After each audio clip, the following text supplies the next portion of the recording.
bukan hanya harga telur, tapi harga daging ayam yang melejit juga turut membuat kepala pening. Belakangan ini harga daging ayam terus merangkak naik. Bahkan, harga daging ayam di daerah Sumatera Barat menyentuh Rp51.250 per kilogram. Sementara, secara rata-rata, data panel harga pangan menunjukkan harga daging ayam tengah berada pada level Rp36.690 per kilogram di pedagang eceran. Ikatan Pedagang Pasar Indonesia atau IKAPI menyatakan kenaikan harga daging ayam cukup konsisten belakangan ini dan membuat para pedagang berada pada situasi yang berat. Tidak hanya menghadapi pasokan yang berkurang, tetapi para pedagang eceran juga harus siap dengan tren penurunan permintaan daging ayam. Karena lonjakan harga tentunya bisa mengurangi daya beli masyarakat. Tak hanya itu, IKAPI juga tak menampik soal kabar mogok berjualan daging ayam yang akan dilakukan pedagang pasar. Namun, IKAPI saat ini sedang mengupayakan agar rencana itu tidak jadi dilakukan.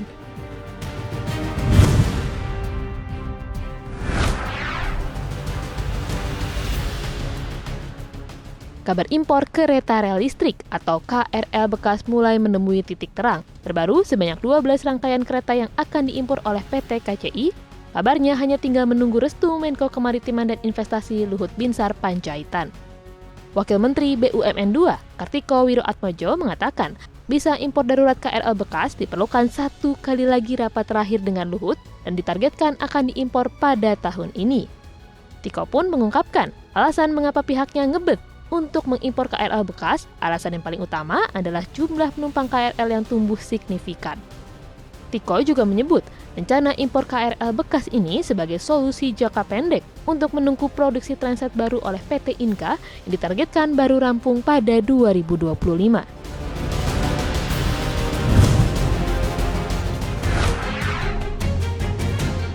Peri Warjio telah sah menjadi Gubernur Bank Indonesia periode 2023-2028. Pelantikan dilaksanakan dan ditandai dengan pengucapan sumpah jabatan bertempat di Gedung Mahkamah Agung. Peri akan memprioritaskan beberapa hal dalam melaksanakan tanggung jawabnya untuk 5 tahun ke depan.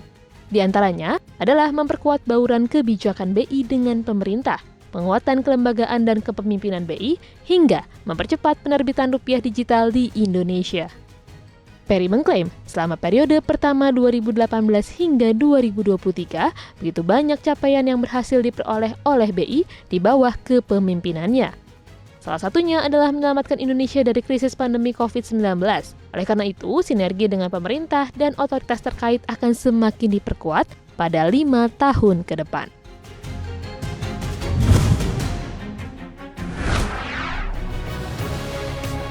Disney dikabarkan bakal kembali melakukan PHK. Ini menjadi ketiga kalinya perusahaan tersebut melakukan PHK besar-besaran dalam waktu dekat. Kali ini, Disney kemungkinan akan melepas sekitar 2.500 stafnya. Karyawan yang terkena PHK dikabarkan bakal diberi pengumuman secara personal di minggu-minggu ini. Sejauh ini belum diketahui divisi mana yang akan terkena dampak PHK massal.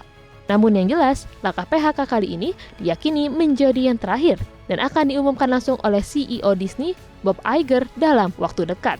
Sebelumnya sebanyak 2 gelombang pertama PHK massal sudah terjadi pada Maret dan April lalu pada unit-unit usaha Disney. Setidaknya langkah efisiensi itu telah menghilangkan pekerjaan 4.000 orang. Mulai dari unit usaha ESPN, divisi hiburan Disney, Disney Parks, dan divisi pengalaman dan produk Disney.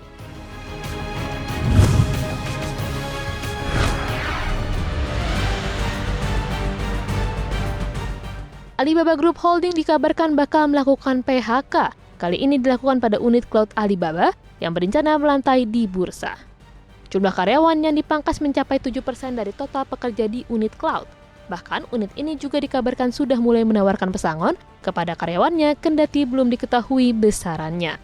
Alibaba memang sedang menyusun pendaftaran dan rencana penggalangan dana untuk 4 unit bisnisnya.